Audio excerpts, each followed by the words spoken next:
Hello, my name is Wesley, and today I'm going to show you how to set up two Cisco IP Communicator phones. On the desktop here, we have the router image and the configuration file to allow telnet access into the routers. The main components that are configured here are the router's name, the port number, and the interface where the phone's packets will be traveling. What I'm going to do here is create a new folder where the routers are going to reside in. Then I'm going to copy and paste the router image file and the router config.conf file into the router phones directory.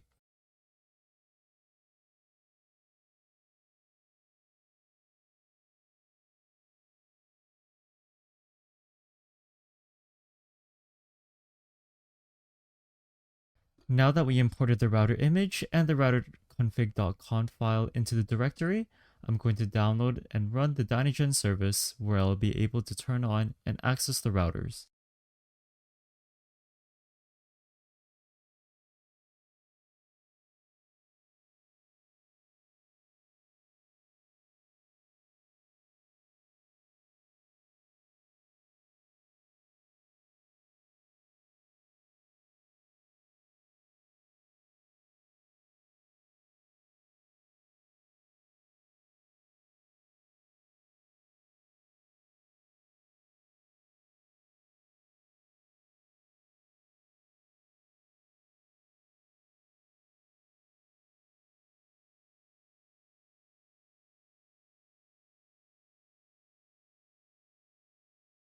So now that I started the routers, I will then telnet into both routers using port numbers 2521 for router 1 and 2522 for router 2.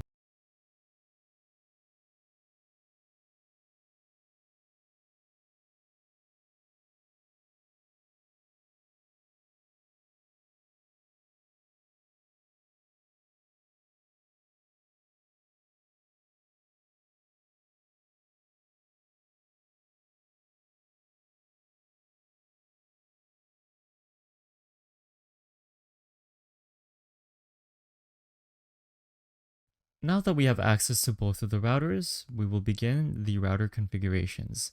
But first, let's access router 1's phone configuration settings and take note of the device name as we'll be using this to be configured on the router. In here, we're also going to change the TFTP server to reflect the address of the router 1.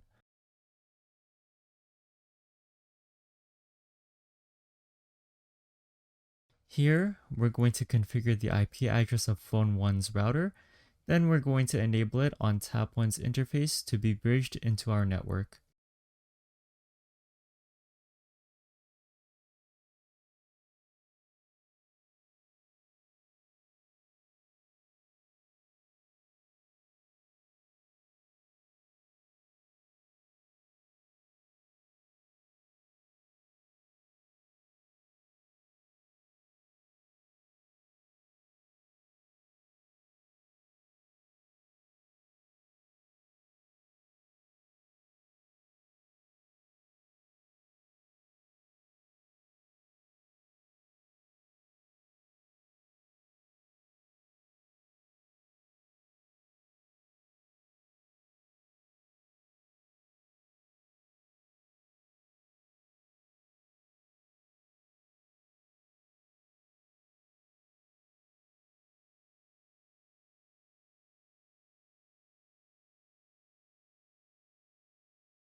Now that we enabled the interface from our Linux virtual machine, we will now begin configuring the phone so that the phone can reach the router, to create a phone number for the device, and apply the MAC address of the phone to the router so that the device can receive the phone number.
Here, you can see that the phone has registered to our router.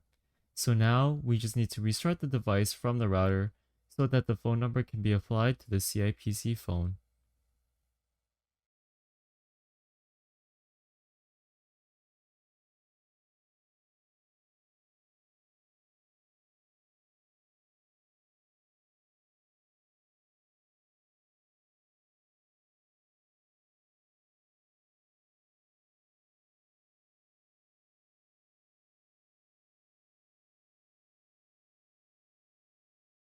After restarting the phone, you can now see that the CIPC phone got a phone number of 1111 and is ready to be used. Now we're going to set up phone 2 on the router. This time we're going to give an address of 192.168.5.200 and enable it on tap 2's interface to be bridged into our network.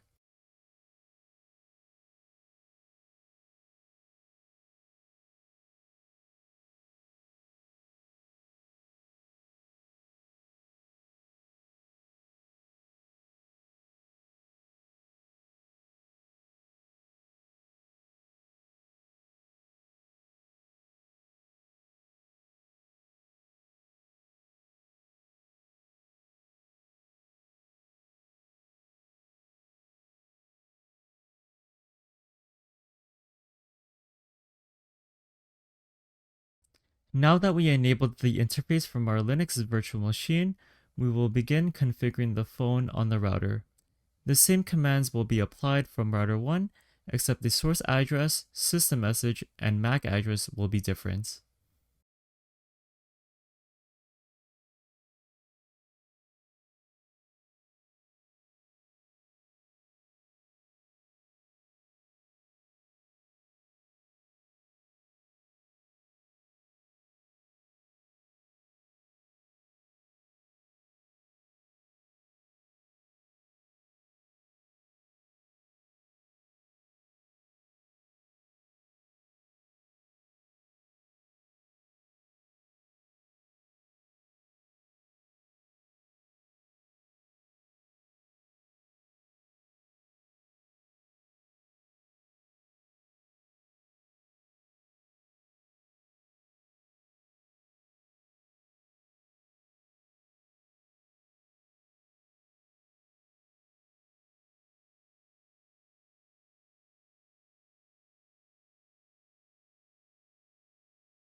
As you can see here, the phone was able to register into router 2, so now we just have to apply the phone number to the device and restart it.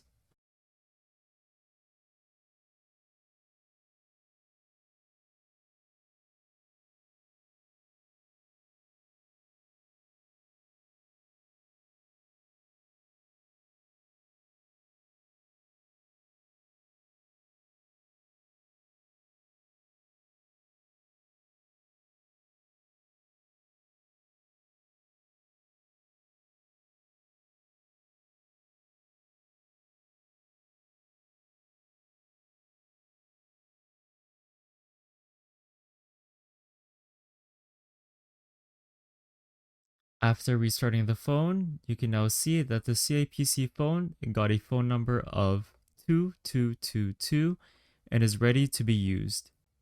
At this point, both of the phones are ready to be used. However, they will not be able to call each other. In order for this to happen, we will need to configure dial peers so that the phones will have a way to reach and call each other.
Now that we configured dial peers for R1 and R2, we will now attempt to call phone 1 to phone 2 and vice versa.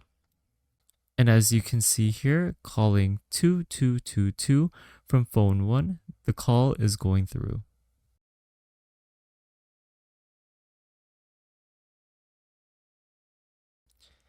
Now if we try it the other way, calling 1111 from phone 2, the call goes through. And there you have it. This is how you set up and configure two CIPC phones using dial peers.